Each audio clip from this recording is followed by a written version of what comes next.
Christmas Eve, 2024. The Victorian mansion glowed like a Hallmark card, twinkling lights, roaring fire, the scent of pine and betrayal thick in the air. I'm Sarah, 42, widowed 3 years after my husband David's accident. My 8-year-old Emily clutched my hand, eyes sparkling at the mountain of gifts under the tree. My niece Chloe, golden child of my perfect sister Linda, ripped open a sleek black box. An iPhone 17, she shrieked. Grandma Eleanor beamed, snapping photos. Then Emily's turn, a tiny, crumpled package. Inside, a $5 plastic bracelet, beads already falling off. Emily's smile never wavered. "Thank you, Grandma," she chirped. Eleanor's eyes flicked to me, cold as the snow outside. "It's age-appropriate," she said. Then leaning to Linda, "She's not as special as Chloe. Never was." My blood turned to ice. That whisper sliced deeper than any knife. But Emily? She just hugged the bracelet to her chest like treasure. Later, as the family toasted with crystal flutes, Emily tugged my sleeve. "Mommy, can we give Grandma our special gift now? The one we'd made in secret, layers of paper, a child's drawing and something hidden inside that would make my father drop to his knees, sobbing. What have we done? What was in that box? How did a little girl's crayon marks expose forged signatures, insurance fraud, and a death that was no accident? Stick with me. 6 shocking twists. 1 burned inheritance and a Christmas redemption that'll leave you cheering. You won't believe how far I went to turn a $5 insult into a legacy worth millions. Keep watching. The real gift is just beginning. My name is Sarah Bennett, 42 years old, a second-grade teacher in a small Ohio town, and a widow for the last 3 Christmases. David died in a single-car crash on a dry road, leaving me and our daughter Emily to stitch a life from the scraps of what had been. I still wake some nights reaching for the empty side of the bed, but Emily's soft breathing down the hall keeps me anchored. This year, like every year since the funeral, we packed the old Subaru and drove the hour and a half to my parents' Victorian on Maple Hill, the house where I grew up believing love was measured in square footage and silver polish. Snow started falling the moment we turned onto the long, curving drive. Fat flakes that caught in Emily's eyelashes and made her laugh the way only 8-year-olds can, pure and uncomplicated. The porch light spilled gold across the wraparound veranda, and the wreath on the door smelled of fresh pine and cinnamon sticks. I carried our overnight bags while Emily skipped ahead, boots crunching, clutching the handmade card she had colored for weeks. "Grandma's going to love the glitter snowflakes," she told me, breath fogging the air. I believed her. Children believe in magic. Mothers believe in children. Inside the house was exactly as memory demanded. 12-foot Fraser fir in the front parlor. Crystal icicles catching the firelight, the grandfather clock ticking like a patient heartbeat. My mother Eleanor met us in the foyer wearing the same burgundy velvet dress she wore every Christmas Eve, pearls glowing against her collarbones. She kissed the air beside my cheek. "Sarah, darling, you look thin. Teaching must be draining." Her gaze slid to Emily, softened a fraction. "And look at our little artist." Emily beamed and offered the card. Eleanor took it with 2 fingers as though glitter might stain. Dad emerged from the study, pipe smoke curling behind him like a friendly ghost. He ruffled Emily's curls, called her Captain, the nickname he'd given her the first time she'd saluted him with a candy cane. Linda arrived minutes later, sweeping in with Chloe, both of them flushed from the cold, and the triumph of being fashionably late. Chloe wore a white coat with a fur-trimmed hood, the kind of coat that costs more than my monthly mortgage. She hugged Emily quickly, then darted to the tree, eyes wide at the mountain of presents. We gathered in the parlor the way we always had, adults on the brocade sofa, children cross-legged on the Persian rug. Dad played Santa, handing out gifts with theatrical flair. Chloe received a designer backpack, a set of pearl earrings for when she's older, Eleanor said, and then the box that made the room tilt. Sleek, black embossed apple, the newest iPhone 17. Chloe squealed a sound sharp enough to cut glass. She hugged Eleanor so hard the pearls rattled. Linda snapped photos, tears of pride shining. Say thank you to Grandma Darling. Chloe did, voice syrupy, already scrolling. Emily waited patiently, knees tucked under her red velvet dress, the one I'd found on sale at Macy's.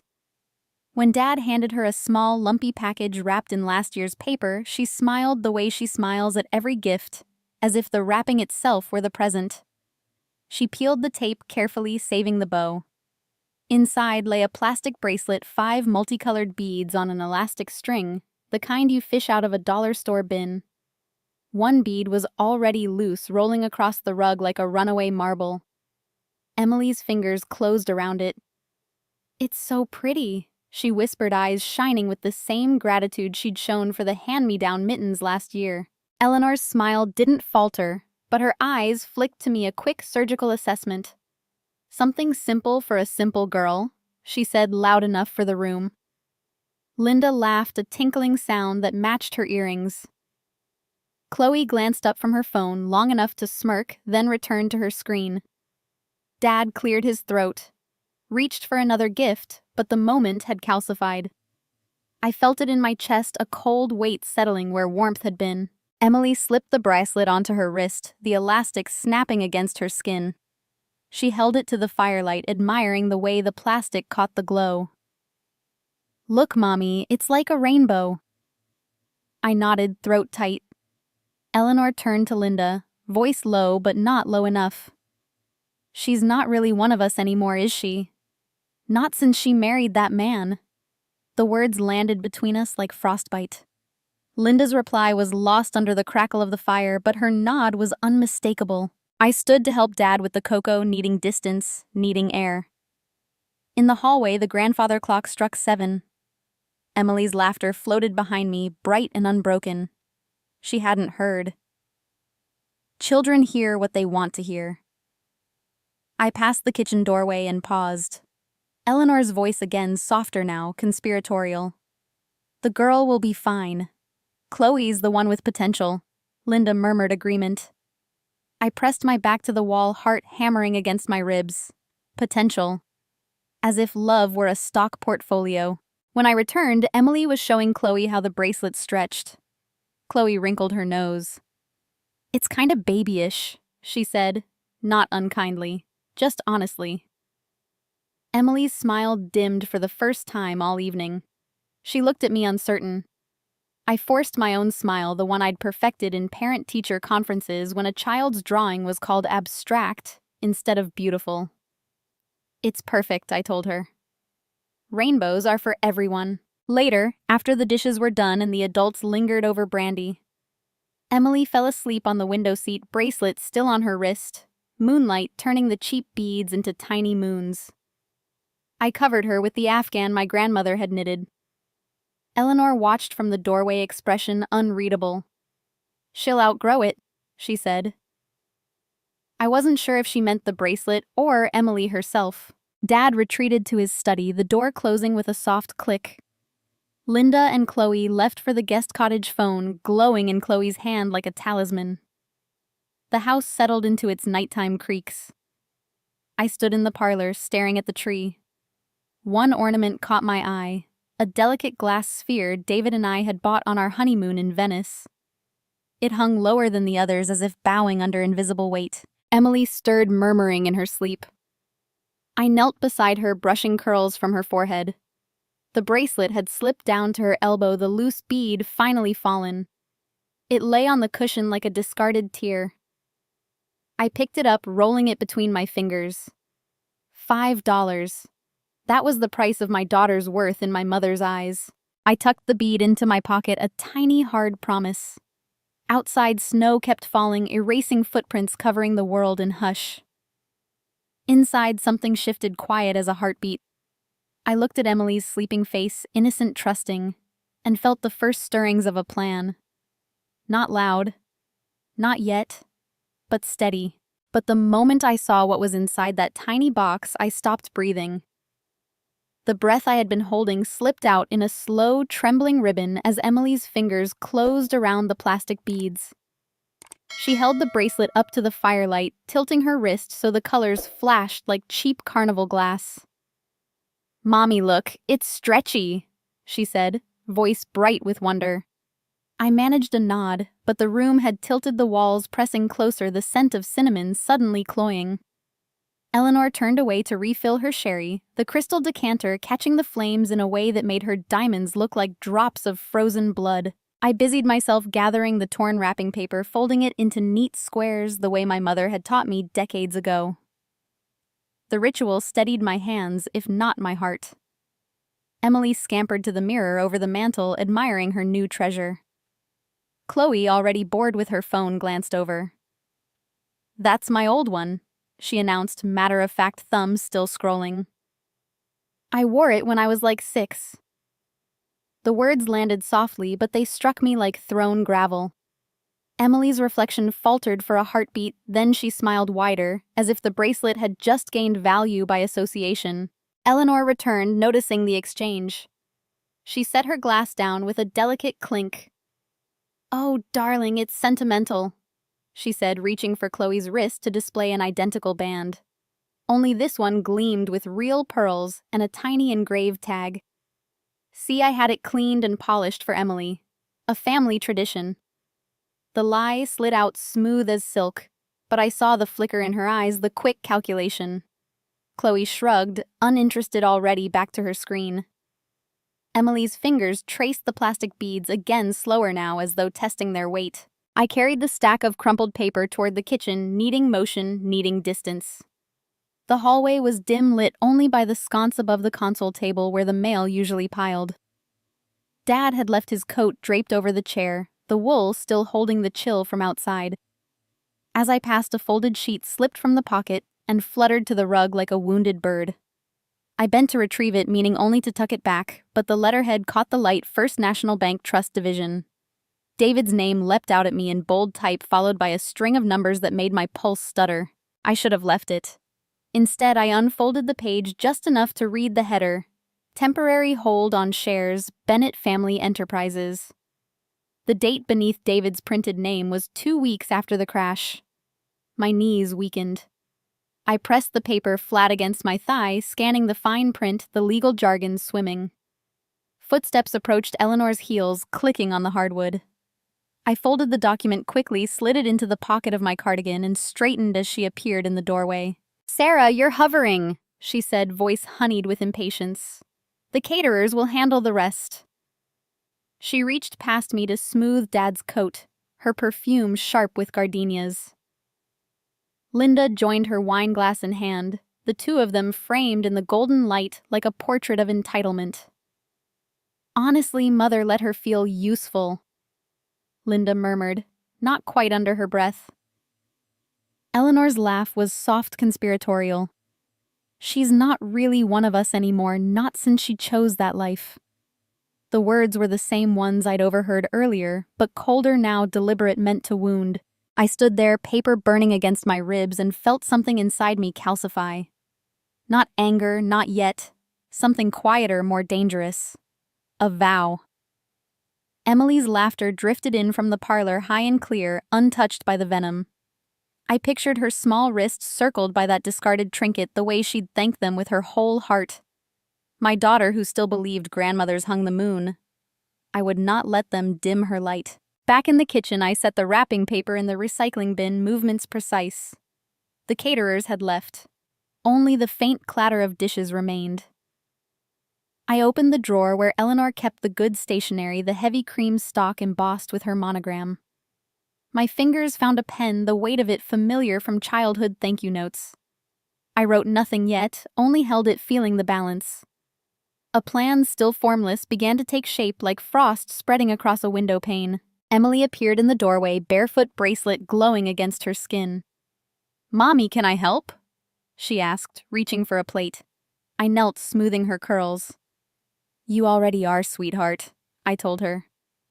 She beamed, stacking cups with careful pride. I watched her memorizing the curve of her cheek, the way she bit her lip in concentration. Whatever came next, whatever I had to do, it would be for this. For the child who saw rainbows in plastic beads. Later, when the house settled into its nighttime hush, I sat at the kitchen table under the single pendant light. The bank paper lay before me, smoothed flat. David's signature so like his own, yet not. The date impossible. I traced the ink with my fingertip, feeling the slight ridge where the pen had pressed. Someone had forged this. Someone in this house. The realization settled in my stomach like lead, but beneath it a spark. Not fear. Resolve. Emily slept upstairs in the room that had once been mine, the bracelet on her nightstand beside her stuffed giraffe. I had kissed her forehead, whispered that I loved her to the moon and back. She had murmured something about rainbows in her sleep. I stood in the hallway, listening to the grandfather clock mark the quarter hour. The paper in my pocket felt heavier than the bracelet, heavier than the lies. I slipped it into the lining of my purse between the folds of a scarf safe. Downstairs, the fire had burned low embers glowing like watchful eyes. I added a log, watching the flames devour. The heat warmed my face, but not my hands. I thought of David, of the way he used to tease me about my stubborn streak, how I never let go once I'd decided something was worth fighting for. I hadn't known then what I was capable of. I knew now. Emily's innocent trust, the bracelet, the forged paper, they were threads in a tapestry I hadn't seen forming. I would follow each one no matter where it led. Not with shouting or tears. Quietly. Methodically. The way a teacher plans a lesson, one step building on the last until the picture is complete. My daughter would never again be measured against someone else's child and found wanting. I would see to that. I turned off the kitchen light, the sudden dark cool against my skin. Upstairs, Emily's door stood ajar, a sliver of moonlight spilling across the carpet. I paused there, listening to her breathing steady and sure. The bracelet caught the light, a tiny constellation on her wrist. I closed the door softly, the click barely audible. In the guest room, I sat on the edge of the bed, the bank paper now in my lap. I read it again, slowly, letting each word sink in. Temporary hold. Executed by. The signature at the bottom, a ghost of David's hand. My fingers trembled, but my mind was clear. This was only the beginning. That paper wasn't meant for me, but once I read it, I couldn't unsee it. I stood in the guest room with the bank paper trembling between my fingers, the words, temporary hold on shares, burning themselves into my vision like afterimages from a flashbulb. The date beneath David's printed name, 14 days after the coroner had signed his death certificate, was impossible. Yet there it sat in crisp black ink. I folded the sheet once, twice, until it was small enough to slide into the inner pocket of my purse, right beside the emergency chocolate I kept for Emily's low-sugar days. The paper felt heavier than its weight, a secret with teeth. Morning arrived, pale and reluctant snow pressing against the windows like a living thing. Emily bounded downstairs in her reindeer pajamas, bracelet clacking against the banister. I followed more slowly, the document a silent passenger. Breakfast unfolded in the sunlit dining room. Silver chafing dishes. Linen napkins folded into swans, the faint scent of bacon and betrayal. Dad presided at the head of the table, reading glasses perched on his nose, the Wall Street Journal open to the finance section. Eleanor fluttered with the coffee pot, Linda scrolled emails on her tablet, Chloe begged for extra whipped cream on her waffles. Normalcy performed with Oscar-worthy precision. I waited until the plates were cleared and Emily was occupied building a marshmallow igloo with Chloe in the parlor. Dad retreated to his study as he always did after breakfast, the door left ajar in invitation or habit. I slipped in behind him, the paper now photocopied on the little machine in the upstairs office, original, tucked safely in my suitcase, copy crisp in my hand. The room smelled of leather pipe tobacco, and the particular staleness of old money.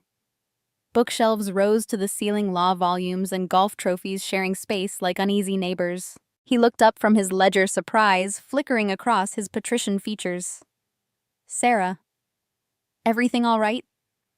His voice carried the same measured cadence he used with board members, polite but distant. I closed the door with a soft click and crossed the Persian rug that had cost more than my first car. The copy rustled as I laid it on the blotter between us. Can you explain this? I asked, keeping my tone level the way I spoke to parents who insisted their child never misbehaved. Dad adjusted his glasses, scanned the page, and the color drained from his cheeks so completely I thought he might faint. For a moment, the only sound was the tick of the mantel clock. Then he leaned back, Fingers steepled the mask, sliding into place. "It's a formality," he said. "Protective measure after David's passing. The company needed stability." His gaze flicked to the window where snow blurred the view of the rose garden dormant under its white shroud. "Stability," I repeated. The word tasted metallic. "The signature is dated 2 weeks after he died." "That's not a formality, Dad." "That's forgery." I watched his throat work the way it did when he swallowed unwelcome news. He removed his glasses, polished them with the silk pocket square buying time. "Sarah, you wouldn't understand business," he said at last, the dismissal gentle but absolute. "These things are complicated." David's shares were encumbered. We had to act quickly to prevent a takeover bid. Encumbered. Another word that belonged in boardrooms, not family. I leaned forward, palms flat on the desk. David never mentioned encumbrance. He was proud of those shares, said they were Emily's college fund. My voice cracked on her name and I hated myself for it. Dad's eyes softened a fraction, then hardened again. He was an idealist. The market doesn't reward idealism. He reached for the paper, but I was faster, sliding it back into my grasp. I studied his face, searching for the father who used to push me on the tire swing, who taught me to bait a hook with night crawlers. That man was buried beneath layers of entitlement and expediency. "Who signed his name?" I asked quietly. The question hung between us like incense. Dad's jaw tightened. Legal counsel handled the details. "It's all above board." Above board. Another phrase that meant nothing and everything. I folded the copy once more, tucking it into my sweater pocket. "I'm keeping this," I said.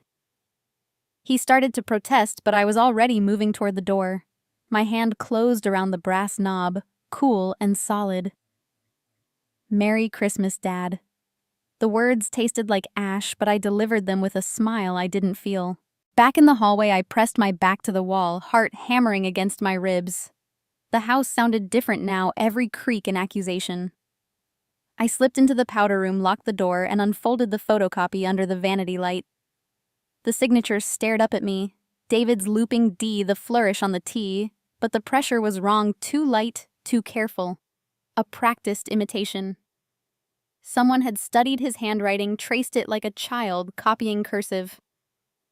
The realization settled in my gut, cold and certain. I thought of Emily in the parlor, her laughter mingling with Chloe's, the bracelet a bright spot of color against her sleeve. She deserved better than hand-me-down insults and forged legacies.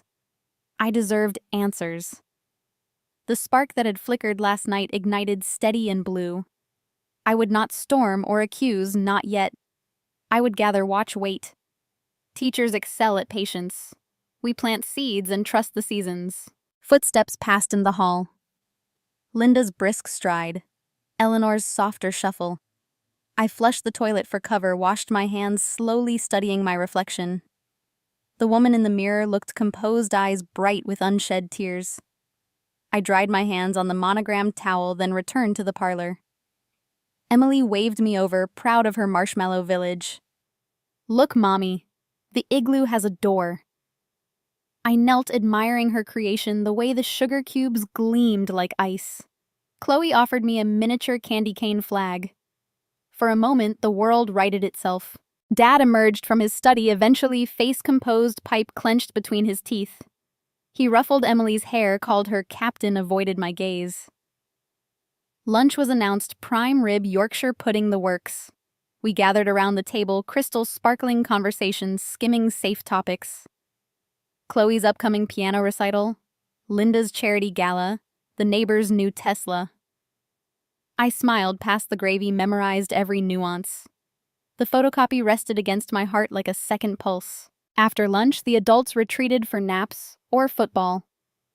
I took Emily sledding on the back hill, her shrieks of joy echoing across the snow. The cold stung my cheeks, but it felt clean, honest. We built a lopsided snowman, gave him Chloe's discarded scarf for color. Emily named him Mr. Sparkles. When we trudged back inside, rosy and exhausted, Eleanor met us with cocoa. She studied Emily's glowing face, then mined something unreadable in her expression. I met her gaze steadily, the spark inside me now a small, steady flame. Evening brought board games by the fire monopoly because Dad insisted on teaching financial literacy. Emily landed on boardwalk, eyes wide at the rent.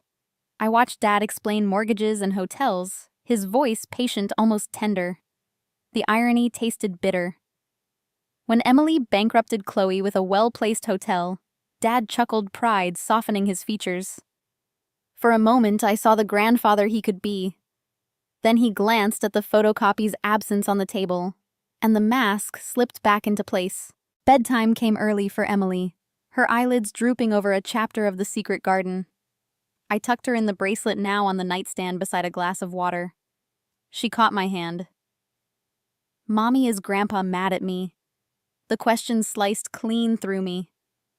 I kissed her forehead. "No, sweetheart. Grown-ups get tired sometimes. Sleep tight." She was out before I reached the door.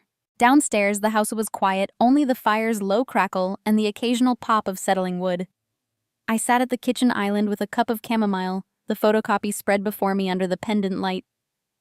I traced the forged signature again, memorizing every loop and cross.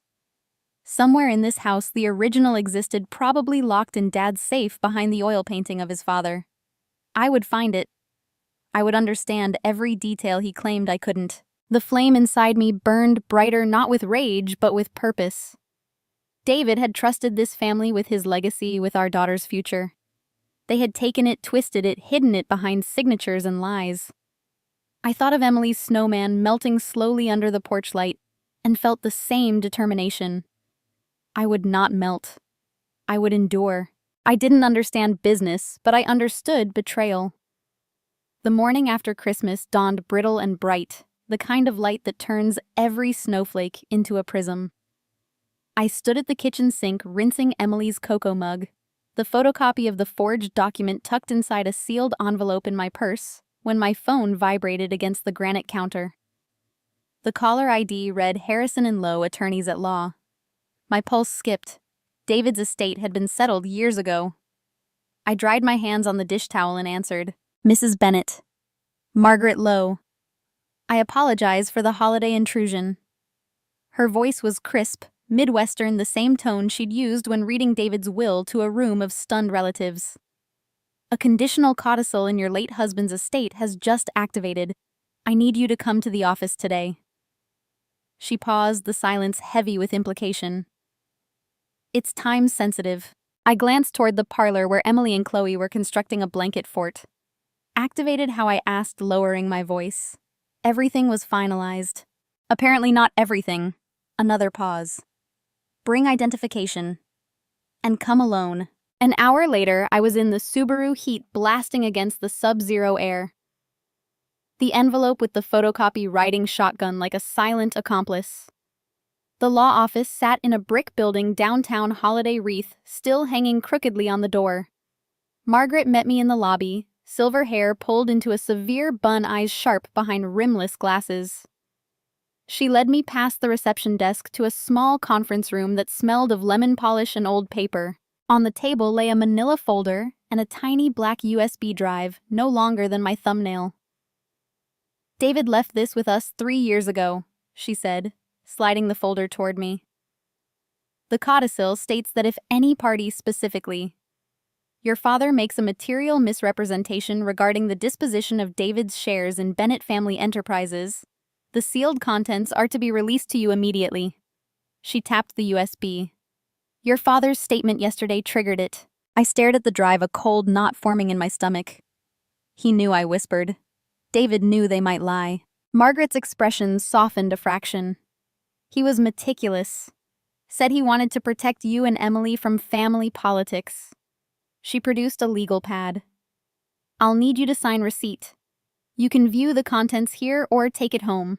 Your choice." I signed, fingers steady despite the tremor inside. The USB felt warm from her hand, or maybe from my own sudden fever. "I'll watch it here," I said. Privacy mattered now more than convenience. She dimmed the lights and wheeled in a laptop. I inserted the drive. A single video file appeared, time-stamped exactly 10 days before the crash. My breath caught. David's face filled the screen sitting at our kitchen table back home, the one with the chipped corner where Emily had colored outside the lines. He looked tired, shadows under his eyes, but his voice was calm, deliberate. "Sarah," he began, and the sound of my name in his living voice nearly undid me. "If you're watching this, they've taken it. The share's the future I built for you and Em. I've seen the way your father looks at the balance sheets like a chessboard where people are pawns. I don't trust him to honor what's ours." He leaned closer to the camera, the overhead light catching the flecks of gold in his brown eyes. "There's a second set of documents in the safe deposit box at First National Key taped under the loose floorboard in our bedroom closet. Use them if you have to. And Sarah, don't let them break her spirit. Emily's worth more than any stock certificate." The video ended abruptly, the screen going black. I sat frozen, tears tracking hot down my cheeks. Margaret handed me a box of tissues without comment. 10 days. He'd recorded this 10 days before the accident, before the skid on a dry road, before the coroner's report that never quite sat right with me. I rewound, played it again, memorizing every inflection, every pause. His warning wasn't theoretical. It was prophecy. Margaret cleared her throat. "The codicil also transfers control of the safe deposit box key to you upon activation. I can have a courier deliver it this afternoon." I nodded numbly, clutching the USB like a talisman. "There's one more thing," she said, sliding a second thinner envelope across the table. David left instructions for Emily. To be opened on her 18th birthday or sooner if circumstances warrant. The envelope was sealed with red wax, David's initials pressed into it like a brand. I tucked both items into my coat pocket, the weight of them grounding me. Outside, the snow had stopped, leaving the world hushed and expectant. I drove home on autopilot, the USB in the cup holder, David's voice looping in my head. They've taken it. He'd known. He'd prepared. And now the baton had passed to me. Emily met me at the door, cheeks flushed from fort building. "Mommy Chloe says blanket forts need passwords. Ours is Rainbow Bracelet." She held up her wrist, the plastic beads catching the foyer light. I knelt, kissing the top of her head, breathing in Johnson's shampoo and childhood. "Perfect password," I told her. Over her shoulder, Eleanor watched from the staircase, expression unreadable. That afternoon, the courier arrived, a discreet young man in a navy peacoat. He handed over a small padded envelope containing the safe deposit key and a note in Margaret's handwriting. "Box 1847, First National Main Branch." I slipped it into the same pocket as the USB, the metal cool against my fingers. Dad was in his study, door closed. Linda and Chloe had gone shopping for post-Christmas sales. The house felt like a stage between acts, props in place, actors momentarily absent. I took Emily to the backyard to feed the birds, scattering seed on the snow, while she chattered about cardinals and blue jays. The cold bit my cheeks, but clarity came with it. David hadn't just left a message. He'd left a map. The forged signature, the temporary hold, my father's dismissal, they were pieces of a puzzle he'd seen coming. I glanced at the study window, curtains drawn tight. Whatever game had started 3 years ago wasn't over. Dinner that night was quiet. The prime rib leftovers reheated with military precision. Dad complimented the Yorkshire pudding, asked Chloe about her new phone apps. Avoided my eyes entirely. I smiled, passed the salt, felt the USB pressed against my heart like a second heartbeat. Emily fell asleep on the couch during It's a Wonderful Life, her head in my lap, bracelet sliding down her arm. I carried her upstairs, tucked her in, then sat at the desk in the guest room with my laptop. I inserted the USB again, this time with headphones volume low. David's face filled the screen, and I let myself study the details I'd missed in shock, the faint bruise on his cheekbone. The way his left hand kept flexing signs of stress I recognized now. He'd been afraid. Not paranoid afraid. And he'd trusted me to finish what he couldn't. I ejected the drive, wrapped it in a silk scarf, and hid it inside the lining of my suitcase, sewn into the seam where no casual search would find it. The safe deposit key went into the hollowed-out base of Emily's stuffed giraffe, a secret compartment I'd created for traveling with valuables. Childish camouflage, perfect disguise. Before bed, I stood at the window watching snow begin again, soft and relentless. David's warning echoed, "Don't let them break her spirit." I thought of Emily's rainbow password, her unshakable belief in magic. They would not break her. They would not break us. The USB was proof the key was access, and I was the executor of a dead man's justice. Sleep came in fragments. David's voice threading through dreams. When I woke before dawn, the house still dark, I knew what I had to do next. The shares weren't just money, they were leverage. And leverage properly applied could move mountains or topple empires. He'd recorded it 10 days before his accident. The house was still wrapped in pre-dawn hush when I slipped downstairs with the USB clenched in my fist. 10 days. David had looked straight into the camera 10 days before the wreck and warned me about someone inside the company. I had always filed the crash under tragic coincidence, a clear December afternoon. Tires suddenly losing grip on a straight stretch of county road, the guardrail giving way like paper. No alcohol, no ice, no mechanical failure according to the official report. Just David gone. But now the phrase "someone inside the company" looped in my skull louder than the furnace kicking on. I brewed coffee strong enough to strip paint, then carried the mug and my laptop to the breakfast nook where the Wi-Fi was strongest. The insurance portal required two-factor authentication. I still had David's old phone in a drawer upstairs, battery long dead, but the SIM card intact. I fetched it, plugged it into a charger, and waited for the ancient screen to glow. While it powered up, I opened the USB on my own machine and let David's video play on mute. I needed his eyes more than his words now. The faint bruise on his cheekbone looked darker in the blue light, and his left hand kept flexing nervous tick he only showed when numbers didn't add up. I paused on that frame, heart thudding. He had been afraid of more than balance sheets. The insurance site finally loaded. I logged in with David's credentials, fingers moving on muscle memory. The dashboard showed a single life policy, $2 million payable to me as primary beneficiary, Emily as contingent. The claim status read, "Processed funds disbursed." Disbursed. I had never seen a dime. I clicked through to the detail page and felt the floor tilt. The claim form was dated 6 weeks after the funeral. Claimant Linda Marie Bennett Harrington. Signature a looping scrawl that mimicked mine, but leaned too far right, the S in Sarah elongated like a snake. My own handwriting slants left. I had practiced cursive with Sister Agnes in 3rd grade and never broken the habit. This was a forgery, confident and careless. I printed the form, the old inkjet in Dad's study, whirring like an angry bee. While it spat out pages, I dug deeper. Attached was a notarized affidavit swearing I had been emotionally incapacitated and had authorized Linda to act on my behalf. The notary seal belonged to a woman I had never met. I photographed every screen with my phone, then downloaded the PDFs to a new folder labeled Taxes 2025, in case anyone glanced over my shoulder.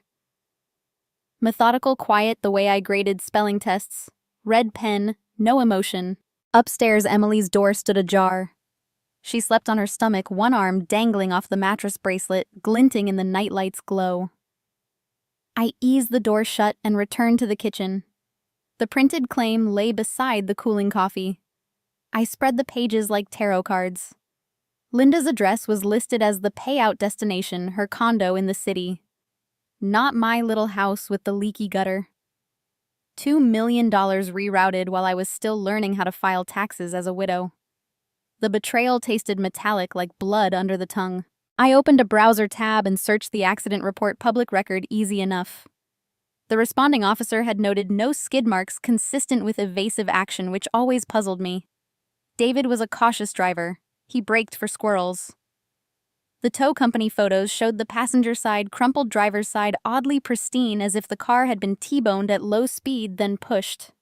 I zoomed on the guardrail, fresh silver paint transfer, not from David's black sedan. Another vehicle, unmarked, unseen. My pulse hammered so hard I felt it in my teeth. I closed the laptop and carried the printed pages to the guest room. sliding them into the same silk scarf that held the USB. Evidence now lived in Layer's digital paper memory. I sat on the bed and let the room settle around me. David's voice from the video whispered again someone inside the company. Linda sat on the board, had since David married in, and brought his engineering patents to the table. She had access motive and apparently practice forging signatures. Morning crept in gray and reluctant. I showered, dressed in the same jeans and sweater, and went downstairs to make pancakes. Emily bounded in, hair wild, demanding chocolate chips. I flipped batter while my mind flipped scenarios. Confrontation would come later. Information first. I needed the safe deposit box, but the bank opened at 9. Plenty of time to act normal. Dad appeared in robe and slippers, newspaper under his arm. "Sleep well?" he asked, voice gravelly. I smiled, slid a pancake onto his plate. Like a rock. He grunted, oblivious or pretending. Linda drifted in next, yoga perfect, phone in hand. She kissed the air near my cheek. Coffee smells divine. I poured her a mug, black, no sugar, exactly how she liked it. My hand didn't shake. After breakfast, I bundled Emily into her coat and announced a trip to the library for new books. No one questioned it. Grandparents waved from the porch, breath fogging. The bank sat 3 blocks from the library, a brick fortress with brass fixtures. I parked, told Emily we were making a quick stop for Mommy's papers, and led her inside. The vault teller recognized me from the funeral arrangements. Small towns remember grief. She retrieved box 1847 without comment. Inside the cubicle, I lifted the lid. Stacks of stock certificates, a flash drive labeled patents, and a thin envelope addressed to me in David's handwriting. I slipped everything into my tote, heart racing. Emily traced the brass numbers on the wall. "Are we rich now?" she whispered. I kissed her forehead. "We're safe," I said. "Close enough." Back home, I hid the new evidence in the giraffe's secret compartment, then deleted browsing history, emptied the printer queue, and wiped the keyboard with a disinfectant cloth. Paranoia or prudence? The line blurred. Lunch was tomato soup and grilled cheese, comfort food masking the storm. Linda mentioned an afternoon spa appointment with Mom. Perfect. I volunteered to watch Chloe and Emily giving me the run of the house. While the girls built Lego towers in the playroom, I slipped into Dad's study. The forged insurance claim burned in my pocket. I needed the original payout stub. The file cabinet was locked, but I knew the spare key hung behind the framed photo of Dad shaking hands with the governor. Inside the drawer, marked personal, lay a manila folder labeled D. Bennett Closed. I photographed every page, wire transfer confirmation, bank routing numbers, Linda's endorsement on the back of the check. The amount matched the policy exactly. My signature again authorized the deposit into an account I had never opened. I was sliding the folder back when footsteps echoed in the hall. I locked the drawer, replaced the key, and stepped behind the desk just as Chloe burst in. "Aunt Sarah, Emily says the tower needs a queen." I smiled, pulse frantic, and followed her out. Close call, but the photos were already uploading to a cloud folder titled Lesson Plans. That evening, we ate leftover ham. The adults subdued the children, wired on sugar. I watched Linda across the table, her manicured fingers shredding a roll, her laugh too bright.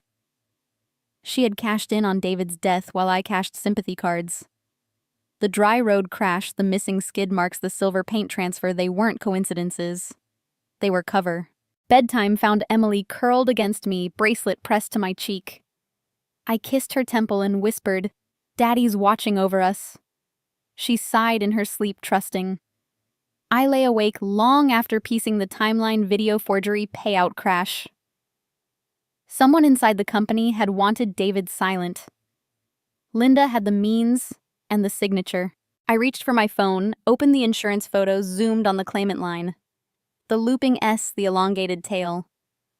I had seen that handwriting on birthday cards, on permission slips, on the Christmas list taped to the fridge. The signature belonged to my sister. The signature belonged to my sister, and the knowledge settled in my chest like a stone dropped into still water ripples, spreading outward until every breath felt calculated. I closed the photo on my phone, slid it into my pocket, and walked downstairs as if the floorboards were made of eggshells. Breakfast smells drifted from the kitchen bacon cinnamon rolls. Normalcy. I poured orange juice for Emily, added 2 ice cubes the way she liked, and smiled when she thanked me with sticky fingers. No one in the dining room noticed the tremor in my wrist or the way my eyes cataloged exits and expressions. Good. Let them see the grieving widow, the harmless teacher, the sister who still said, please and thank you. Weakness is camouflage. After the dishes were stacked and Eleanor retreated to her needlepoint, I carried Emily's coloring supplies to the sunroom. Sunlight poured through the tall windows, turning dust motes into slow-motion fireworks. Let's make a family tree, I suggested, voice light. Emily clapped, delighted by anything that involved glitter glue. I spread a long sheet of butcher paper across the coffee table and sketched a thick trunk at the bottom. Grandpa and Grandma, go here, I said, drawing 2 sturdy branches. Emily added leaves with abandon, naming each cousin, aunt, uncle. I guided her crayon gently. Where does Grandpa keep his special papers? She scrunched her nose, thinking. Behind the big picture in his study. He told me it's a secret hidey hole. Her marker swooped across the page, a bright red X right over the spot where the portrait of great-grandfather Bennett hung. I kissed the top of her head. Perfect. While she colored hearts around Chloe's name, I excused myself to the guest room. The USB from David's lawyer lay inside its silk scarf cocoon. I plugged it into my laptop, created 3 encrypted backups. One on a micro SD card taped inside Emily's favorite storybook. One uploaded to a cloud folder labeled second grade sight words, and one emailed to a throwaway account I'd opened under the name Concerned Parent. Redundancy is survival. I ejected the drive, wrapped it again, and slipped it into the lining of my winter coat, the same pocket that held the safe deposit key. Evidence scattered like seeds. No single storm could uproot them all. Downstairs, Dad had settled into his leather armchair with the financial section. I drifted in, carrying a tray of fresh coffee and the lemon bars Eleanor kept in the freezer for emergencies. Thought you might need a pick-me-up, I said, voice soft, eyes downcast. He grunted appreciation, took the plate without looking up. I lingered, adjusting the Afghan over his knees the way I used to when I was 10 and desperate for approval. Everything okay with the company, I asked, letting a tremor creep in. I heard Linda mention auditors. He folded the paper, irritation flickering. Nothing you need to worry about, Sarah. Go enjoy your vacation. Dismissal wrapped in kindness. I nodded, biting my lip, the picture of docile concern. Inside, the stone in my chest hardened into flint. Lunch was sandwiches on the porch, the heater humming against the cold. Linda scrolled real estate listings on her tablet, bragging about a ski chalet in Aspen. I buttered Emily's bread, cut the crusts into tiny squares, and laughed at the right moments. When Chloe asked why Aunt Sarah didn't have a big house like Grandma, I shrugged. Teachers don't need mansions, sweetie. We have books. Chloe lost interest. Linda smirked. I filed the smirk away. Afternoon brought board games. I lost spectacularly at Scrabble, misspelling quixotic on purpose, letting Chloe crow. Dad ruffled my hair the way he hadn't since I was 12. Some things never change, he chuckled. I leaned into the touch eyes, misty, and felt the hook set deeper. They saw what they expected, the little sister who couldn't balance a checkbook, who cried at commercials, who needed protecting. Perfect. After the girls were tucked in for naps, I borrowed Dad's laptop under the pretense of checking school email. The study smelled of pipe smoke and entitlement. I sat in his chair, the leather still warm, and opened a private browsing window. Years of grading papers had taught me efficiency. I typed fast. The rival company, Harlan Industries, had a public tip line for corporate irregularities. I attached scanned images of the forged insurance claim and the post-death share transfer, redacting my name, but leaving Linda's and Dad's crystal clear. Subject line: Bennett Family Enterprises. Possible fraud. Body-attached documents suggest improper handling of deceased partner's assets. Recommend immediate review. I routed the email through 3 anonymizers, scheduled it for 3:17 a.m., and cleared the cache. Footsteps in the hall made me freeze. Eleanor's voice called for Dad. I closed the lid, heart racing, and slipped out the side door to the sunroom. Emily woke cranky, demanding a snack. I carried her to the kitchen on my hip, humming the lullaby David used to sing. While she munched apple slices, I watched Grandpa hang his coat in the foyer closet. The red X on her drawing burned in my memory behind the portrait. I filed that away too.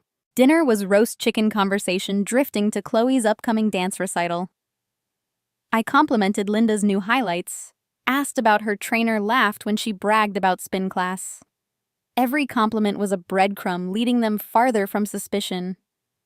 Dad carved the bird with surgical precision, passing me the white meat I hated, but accepted with gratitude. I chewed slowly, tasting nothing. After the table was cleared, I volunteered for dish duty. The kitchen window faced the dark backyard snow, starting again in lazy spirals. I scrubbed pots with methodical circles, mind racing ahead. The email would land in Harlan's inbox while the house slept. By morning, questions would ripple outward. I dried my hands, hung the towel neatly, and felt the flint strike its first spark. Upstairs, Emily begged for one more chapter of Charlotte's Web. I read about the goose egg's voice steady while my thoughts wrote a different story. When she finally drifted off, Bracelet clutched like a talisman, I sat at the desk and opened the laptop one last time. The scheduled email showed queued. I hovered over delete, then let the cursor rest. This was the point of no return. I clicked away, closed the lid, and stared at the red X on Emily's drawing, now taped to the wall above the dresser. A child's innocent mark, a widow's loaded gun. I slipped into bed beside Emily, her small breaths warm against my shoulder. The house creaked around us, old bones settling.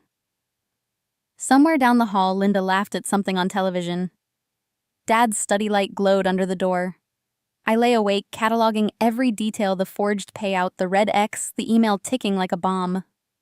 Revenge is not a scream. It is a whisper that grows until it fills the room. At 3:17 a.m., the send button pressed itself. Somewhere in a server farm, electrons danced. And that story started with one simple email. The email had flown into the night like a silent arrow, and I slept only in fragments, waking every hour to check that the house still breathed in its usual rhythm. By the time pale December light crept through the curtains, I was already dressed, hair twisted into a knot. Coffee cooling untouched on the nightstand. Emily stirred beside me, mumbling about rainbows, and I kissed her forehead before slipping downstairs. The family tree drawing lay exactly where I had left it, taped crookedly to the guest room wall, its crayon branches sprawling like a child's wild hope. I studied it in the gray hush, tracing the trunk I had sketched, the leaves Emily had dotted with glitter. And there it was again, the bright red X she had scrawled with such glee right over the rectangle I had labeled Grandpa's study. I had watched her make that mark yesterday afternoon, giggling as she announced it was treasure. I had smiled then, thinking only of how proud she would be when Grandpa saw his name circled in gold. Now the X glared back at me, no longer playful. Last week, while helping Dad hang the holiday garland, I had seen him pause behind the heavy oil portrait of his own father, fingers brushing the frame's lower corner. He had glanced over his shoulder, caught me watching, and quickly moved on to the next nail.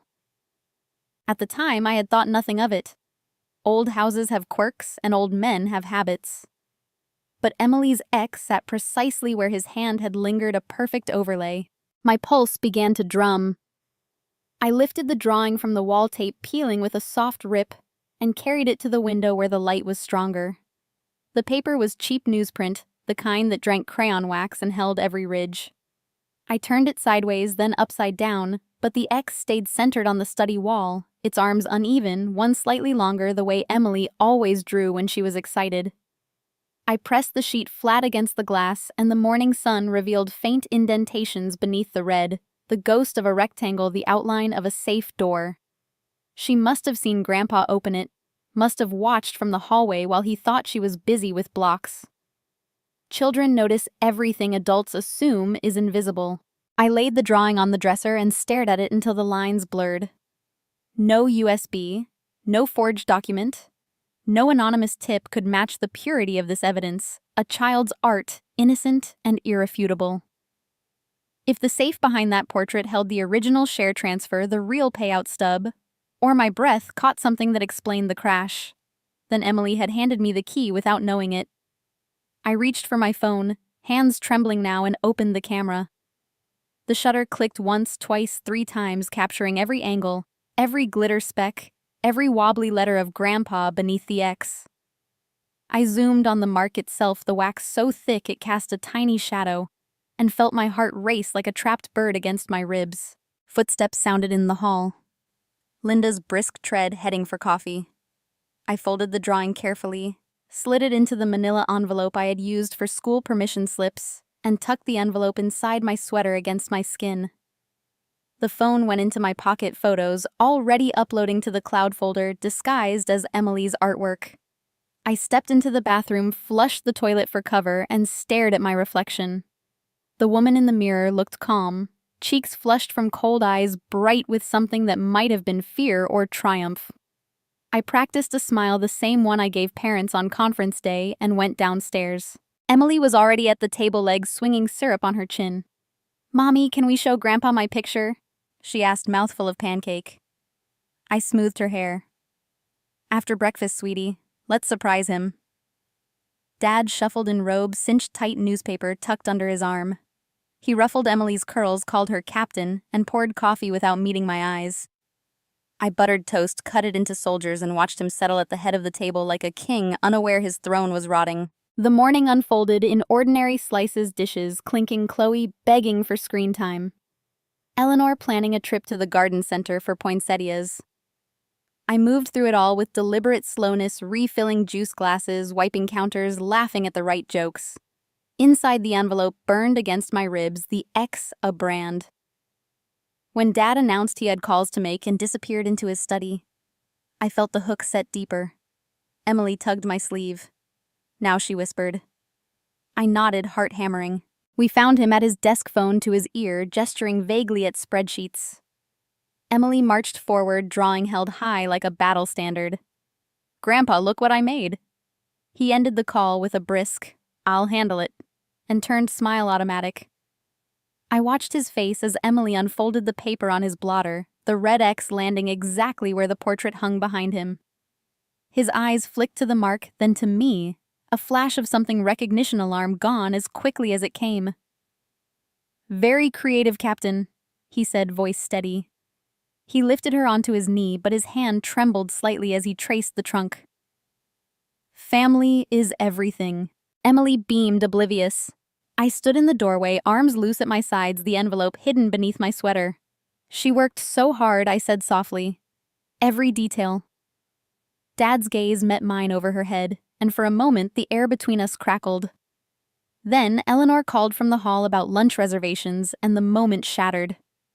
He set Emily down, folded the drawing with care, and slid it into his top drawer. "We'll frame this," he promised. Emily skipped out, mission accomplished. I lingered, watching the drawer, closed the key, turning with a decisive click. Back in the sunroom, I opened my phone and stared at the photos. The X was unmistakable, a child's treasure map to an adult's secrets. I zoomed until the crayon ridges filled the screen, then saved the images to 3 separate locations. My hands no longer trembled. They moved with the precision of a surgeon.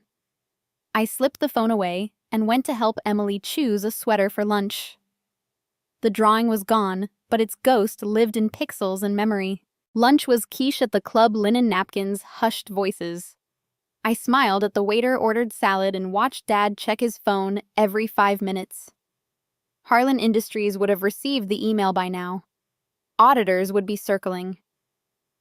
I speared a cherry tomato juice, bursting red against white porcelain. Emily chattered about snow forts. Linda complained about traffic. Eleanor planned the New Year's menu. I nodded, laughed, and felt the X burning between us like a secret star. That afternoon, the girls napped, and I sat on the window seat with a book I didn't read. Snow fell again, soft and relentless, erasing footprints in the driveway. I thought of the safe behind the portrait, the drawer now holding Emily's drawing like a hostage.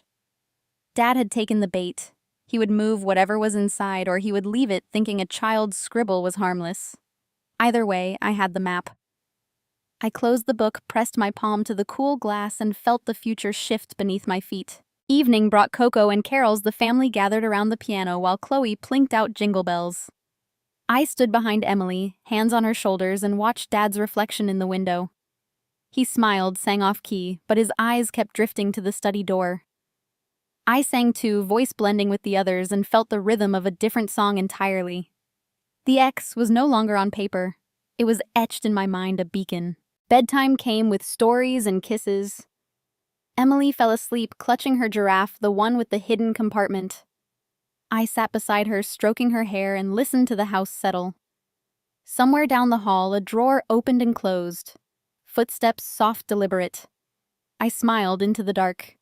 The game had rules now, and I knew them all. I slipped downstairs one last time, phone in hand, and stood in the foyer where moonlight painted the floor silver.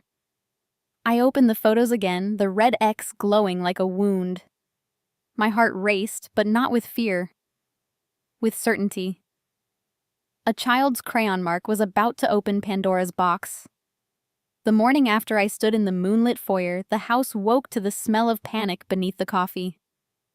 Dad's phone buzzed on the kitchen island before the kettle whistled. He snatched it up, face tightening as he read the screen. Harlan's calling an emergency board meeting, he muttered, thumb already dialing. Linda drifted in wearing silk pajamas, hair perfect even at dawn, and caught the tail end. On a holiday week, she asked, pouring orange juice with theatrical calm. I buttered toast for Emily, humming Frosty the Snowman under my breath, eyes wide with practiced confusion. Inside, the crayon X still glowed like a coal against my ribs. By 10 o'clock, the study door had slammed so many times the hinges groaned. Dad's voice leaked through the walls, sharp clipped the tone he used when quarterly profits missed by a decimal. I kept Emily in the sunroom with watercolor paints, letting her smear blue across yesterday's newsprint, while I eavesdropped from the hallway. Phrases floated out: anonymous tip, insurance irregularities, immediate audit. Each word landed like a pebble in a pond, ripples widening. I pressed my back to the wallpaper, counting heartbeats, memorizing inflections. Linda emerged first, cheeks blotched red beneath her foundation. She cornered Dad in the foyer, voice hissing. They're asking for the payout ledger on David's policy. Specifically. Dad's reply was a growl.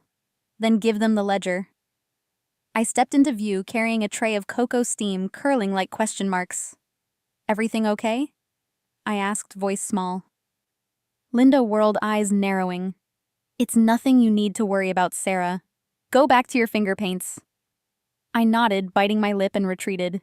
The cocoa trembled only after I turned the corner. Lunch was canceled. The dining room became a war room. Spreadsheets covered the mahogany table. Laptops glowed, post-it notes bloomed like yellow weeds. I brought sandwiches on a silver tray, turkey cranberry, the crusts cut off because Emily insisted, and lingered to refill water glasses. Harlan's auditor, a thin man with a voice like a paper cut, sat at Dad's right, tapping a pen against a thick folder. We'll need signatures on every disbursement over 50,000, he said. Dad's jaw worked. Linda hovered, refilling her own glass with something amber from the sideboard. The questions zeroed in on the insurance claim. Funds were routed to an account in Mrs. Harrington's name, the auditor noted, sliding a printout across the table. Linda's manicured nail tapped the page. That was authorized. Sarah was incapacitated. The word hung in the air like smoke. I set down the water pitcher, letting my hand shake just enough. Incapacitated, I echoed, voice cracking on cue. I don't remember signing anything. Head swiveled. Dad's eyes flicked to me, then away. The auditor's pen paused. We have a notarized affidavit, he said, producing another sheet. I leaned over, squinting as if nearsighted. The signature was mine in shape, only the loops too perfect, the pressure too even. That's not how I write my S, I whispered, letting tears pool. Emily wandered in, paint on her cheeks, and climbed into my lap. The room softened for a heartbeat. Even auditors have children. Linda's composure fractured. You were grieving Sarah. I handled the paperwork so you wouldn't have to. Her voice climbed an octave. You thanked me. I rocked Emily gently, letting the silence stretch. I thanked you for bringing casseroles, I said at last, soft enough that Dad had to lean in. Not for $2 million. The auditor's eyebrows rose like theater curtains. Dad cleared his throat. This is a family matter. No, the auditor interrupted. This is a fiduciary matter. We'll need bank statements, wire confirmations, and the original claim form. Linda's glass slipped amber liquid pooling across the tablecloth like a bloodstain. The clash erupted in the hallway 10 minutes later, after the auditor requested privacy with Dad. Linda cornered me by the coat closet, breath hot with bourbon. What game are you playing? She hissed. You think you can waltz in here with your sad widow act and ruin everything? I clutched Emily's mitten, letting my shoulders curve inward. I don't know what you mean, I said, voice trembling. Someone sent those documents, not me. Her eyes searched mine, hunting for the lie, and found only wide-eyed bewilderment. She shoved past me, heels stabbing the runner rug. Dad emerged, looking 10 years older. Tie askew. He pulled me into the parlor door, half closed. Sarah, whatever you think you know. I know Linda signed my name. I cut in tears, spilling now, real ones fueled by memory. I know the money never came to Emily's trust. He rubbed his temples. There were debts. The company was leveraged. It was temporary. Temporary. The same word from the forged share paper. I let my knees buckle slightly, catching the sofa arm. David trusted you, I whispered. Dad's face crumpled. For a moment I saw the father who once carried me on his shoulders through the county fair. Then the mask slid back. We'll sort it. Just stay out of it. He patted my shoulder awkwardly and left me swaying. I dried my eyes with the heel of my hand, checked that Emily was still painting, and slipped into the powder room. The mirror showed flushed cheeks, bright eyes, grief weaponized. I texted the school secretary a vague excuse about a family emergency, buying another day. Back in the dining room, the auditor packed his briefcase. We'll reconvene tomorrow with counsel, he said. Dad nodded, defeated. Linda stood at the window, arms crossed so tightly her knuckles blanched. Evening settled like a bruise. Dinner was silent takeout pizza because no one could face cooking. Chloe asked why Grandpa looked sad. Emily offered him the last slice with pepperoni shaped like a heart. I chewed cardboard crust and watched the storm gather. Phones buzzed with increasingly urgent texts, board members, lawyers, the CFO who had taken a sudden sick day. Dad excused himself to the study door, locked. Linda disappeared upstairs, slamming hers. Eleanor wrung her hands in the kitchen, murmuring about reputations. I tucked the girls in early, reading extra pages of Charlotte's Web until Emily's eyes drooped. Downstairs, the auditor's car crunched away on the gravel. I poured myself tea I didn't drink and stood at the window watching snow erase tire tracks. The email had been a pebble. The audit was the avalanche. Tomorrow would bring accountants' subpoenas, maybe reporters at the gate. Linda's composure was a cracked veneer. Dad's authority leaked like air from a punctured tire. I had played my part, the shocked sister, the fragile widow, and they had swallowed it whole.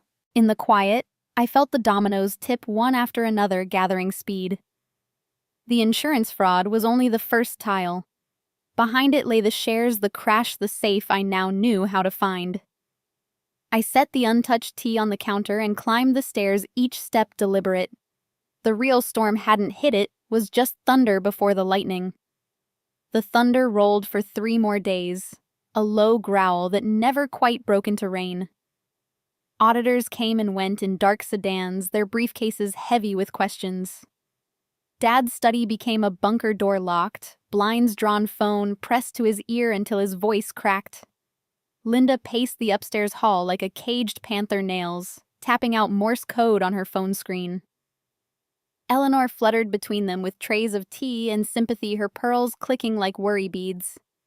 I kept to the kitchen and the sunroom, baking cookies with Emily wiping flour from her nose, letting the scent of vanilla mask the rot. Every smile I offered was a mask. Every how can I help a calculated breath. On the morning of January 5th, Eleanor cornered me in the laundry room while I folded tiny socks.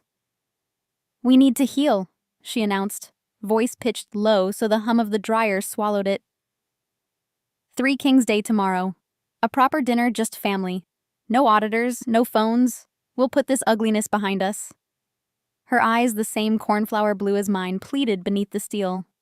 I paused, sock half turned, and let confusion cloud my face. Heal, I echoed, soft as tissue. I thought the company was handling everything.